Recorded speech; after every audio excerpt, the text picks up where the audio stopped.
Hey friends, welcome back to She's At It Again. Zoe and I, you can see Zoe right there. She always has to be in the kitchen when we start to make things, especially cookies. I have my stuff getting ready to make a batch of cookies. Actually, I'm making 4 batches all at once, but I want to show you how to do this because these are so good. They are chocolatey. They are filled with oatmeal. There's no processed sugar in this. It's made with maple syrup and, of course, overripe bananas, always my favorite sweetener. These are so delicious. These are nut-free. These are grain-free. Well, no. I take that back. They're not grain-free. They're gluten-free. So come along with me as we make some chocolate oatmeal cookies that are made with maple syrup. I think you're going to like these. Okay, so as I just told you, these are not made with processed sugar. They're made with maple syrup. I'm going to try to be not too confusing with this because I'm making 4 batches of them, but I'm still going to give you the recipe for just 1 batch of these. I'm going to preheat our oven to 325,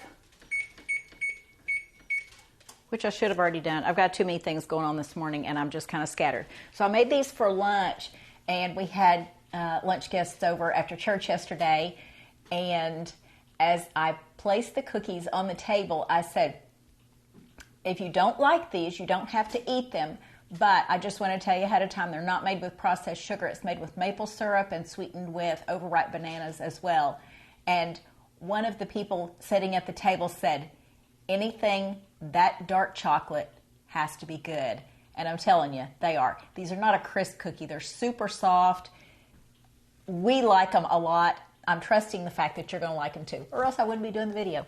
All right, first thing I want to do is grab my bowl, and I already have my bananas mixed up. Now you can tell these weren't quite this brown when I started out, but I had these in the freezer and I had to let them thaw out. But the nice thing about it is this recipe was provided and it gave the grams. So if you have a kitchen scale, this is perfect because they give the weights of things instead of just the volume of it in cups. So in case you're not a good measurer, this is ideal. So the first thing we want to do is take 94 grams of overripe bananas. It calls for 6 tablespoons, but I don't know how you measure a banana by tablespoons unless you use banana baby food, which would be fine. It's pretty sweet. But like I said, I'm making 4 batches of this, so it's not going to be near this much that you'll have in a bowl. So it is a little bit. All right, to that we want to add, let's see, what will we add next? We'll add our cocoa to it. And you'll have 60 grams or 3/4 of a cup of unsweetened cocoa. I'm using 240 grams, so it's a lot.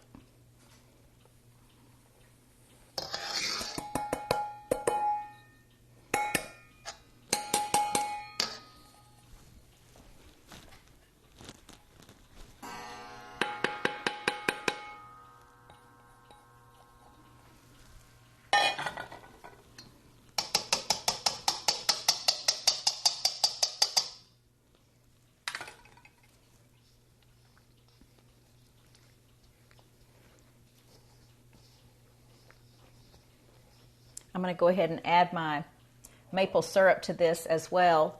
And it calls for 1/2 cup of maple syrup for a regular batch. I'm using a lot more than that. I'm using 2 cups.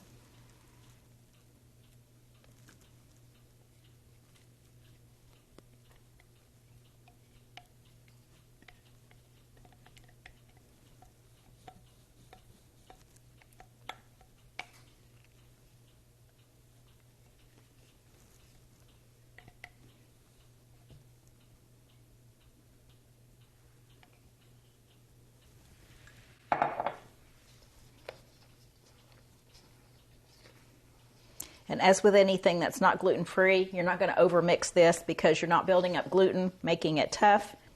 It just doesn't happen. So feel free to just mix as long as you want to.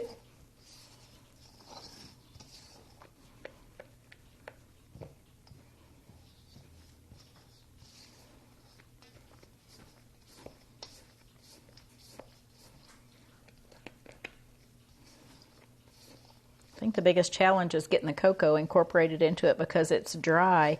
It almost looks like the liquid in there is hydrophobic, and it doesn't want the cocoa to go down. I think I'm using the right term, where it's just almost resisting the other ingredients.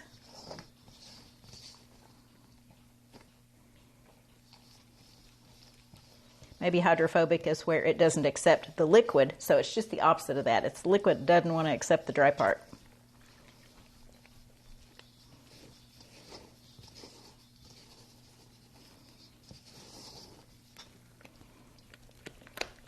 Okay, I think we're going now.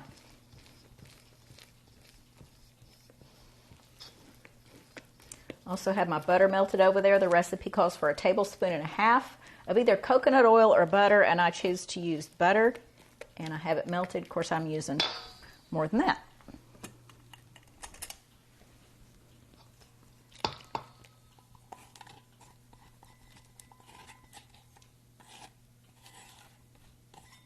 And I would have used a clear bowl so you could see the ingredients, but I like using my stainless steel bowls. I've done this for years, simply because when I have something that I'm not sure exactly when I'm going to be making it within the day, and I like to make sure I can remelt anything, like had the bananas in there, I had to thaw those, so I put them on just a warm burner to start out with, and you can't do that with a glass bowl. So that's one reason that I like my metal bowls a lot.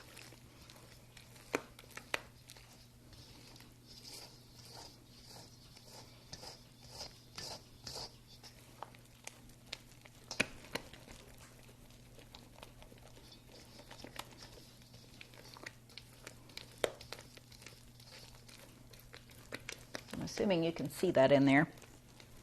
That looks really yummy, and I'm sure it probably tastes super right now because of all the sweetness from the bananas and the maple syrup. I'm a huge maple syrup fan. I love that stuff. Hard to believe that that taste comes out of a tree. Just blows my mind.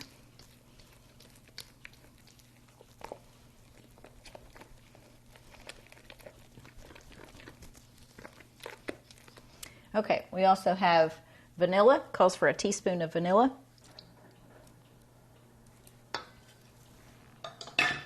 It also calls for 1 teaspoon of baking powder, 1/4 of a teaspoon of salt,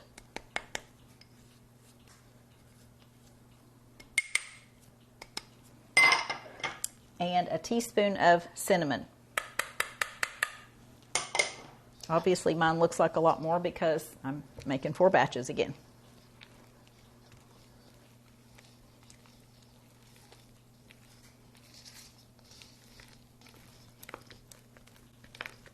The recipe will, of course, be in the description like it is in all our videos. And I want to tell you the story about why I'm making these as soon as I put my oatmeal in. This calls for 1 cup of quick oats. Don't use the instant kind, and I wouldn't advise using the whole oats, the old-fashioned oats. The just quick oats is probably the perfect consistency you want. Okay, we'll add our oats and get this stirred up. So I got a call back, I want to say 3 months ago, from a friend that works with a place not too far from here. It's about an hour's drive. And it is a recovery program for women who are coming out of substance abuse. There is about 45, I think they said between 40 and 45 residents who live there. And every month on this certain day, I think it's like the third week of the month, something, they ask a speaker to come in and either just show them how to do something with their hands, maybe a gardening skill, a skill that they'll need when they get out into the world and, start getting a job and trying to get on their feet again, or something like sewing, cooking, whatever. So this friend called and said, would you be interested in coming and speaking to our group and maybe showing them how to do a craft or cooking something? And I don't even remember the phone call, to be honest with you. But apparently I said yes because I wrote it on my calendar, and when I turned over to this month's date on my calendar here recently, I looked at that and thought, what does that mean? What am I supposed to do? I had no idea who I'd talked to. I just didn't recall the conversation. So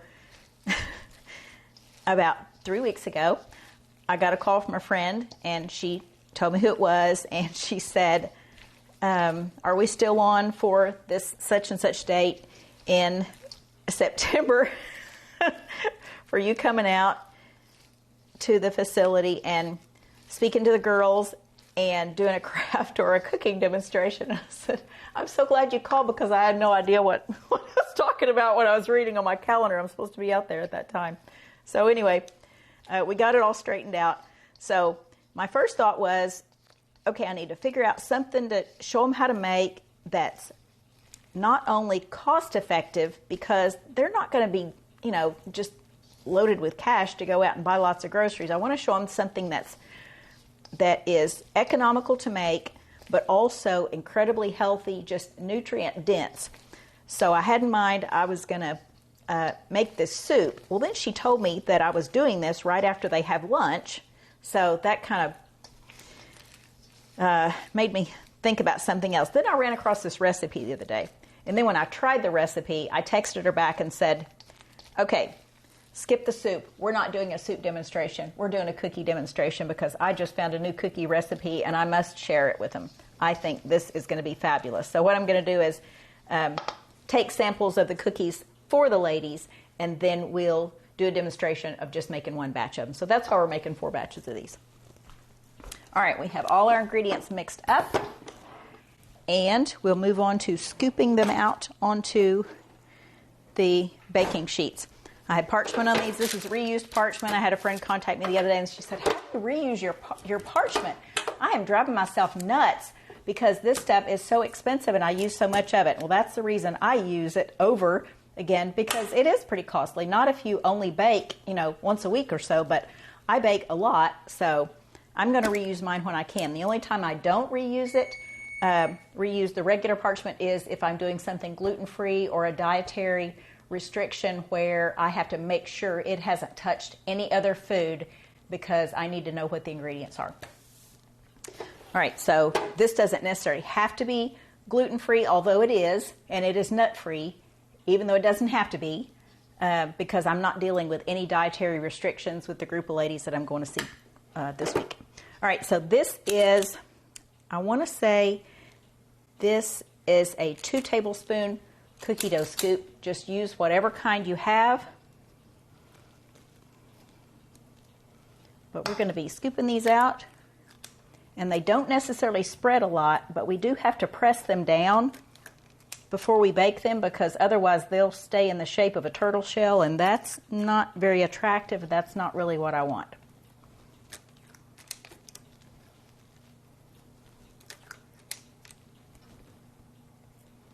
So the other day, how I did it was just barely wet my fingertips and just pressed them down a little bit until they became a nice circle shape. And that seemed to work out well. The cookies were a really pretty shape.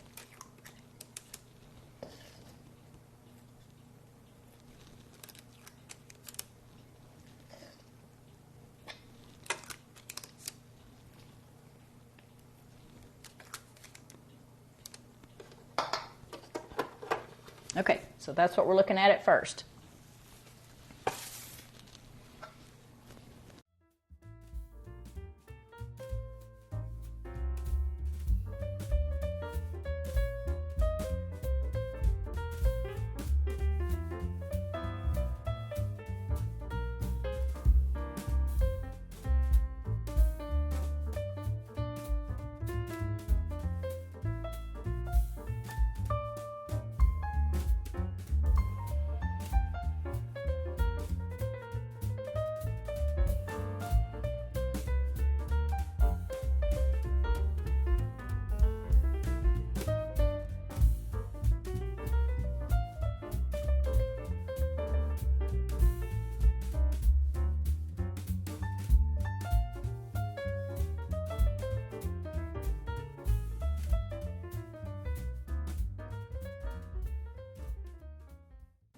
Okay.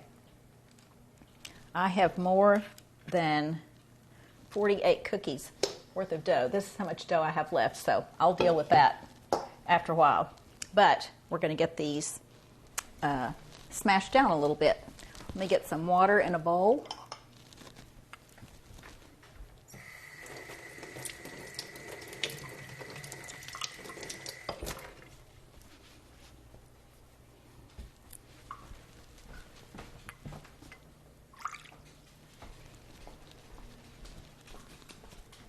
Okay, just a little bit of water in a bowl. I'm just going to wet my fingers. And yes, your fingers will get messy.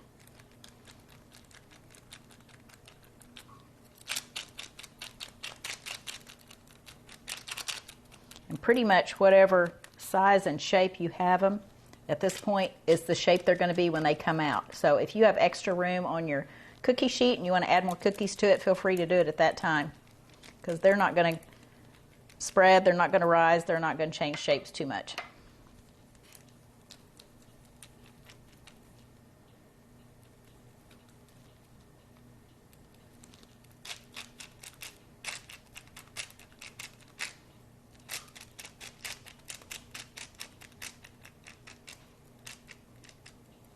As you can see, this recipe is also egg-free, which is good for people who have egg allergies. I would say probably the cookie that this tastes most like, in my opinion, although it's not the same shape, is a chocolate no-bake cookie. But it has peanut butter in it, and so anybody with a peanut allergy knows that they can't have those. But these do not have nuts in them.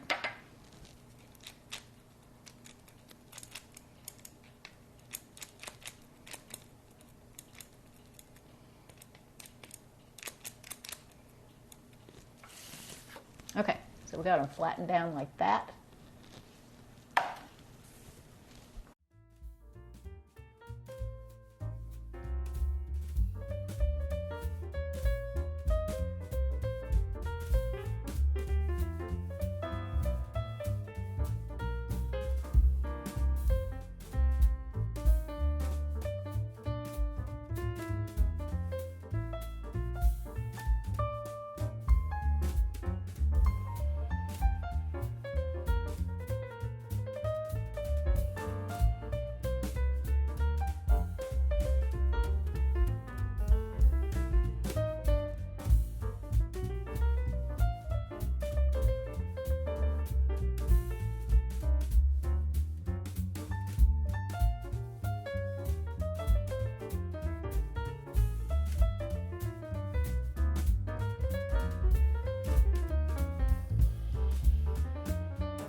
Okay, need to wash this off.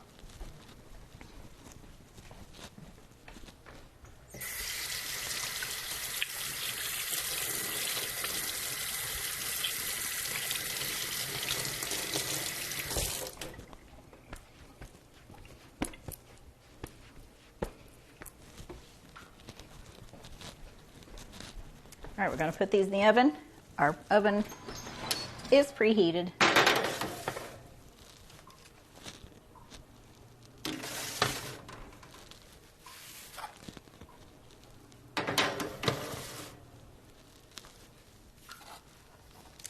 This is what they look like before.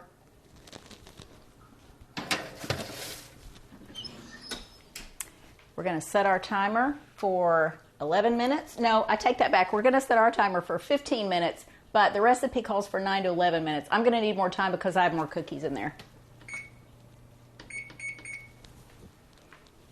Okay, we'll be back in just a bit. I'll show you what they look like. Okay, I set my timer for 20 minutes, and these look done. So let's get them out of the oven and check and see if they really are.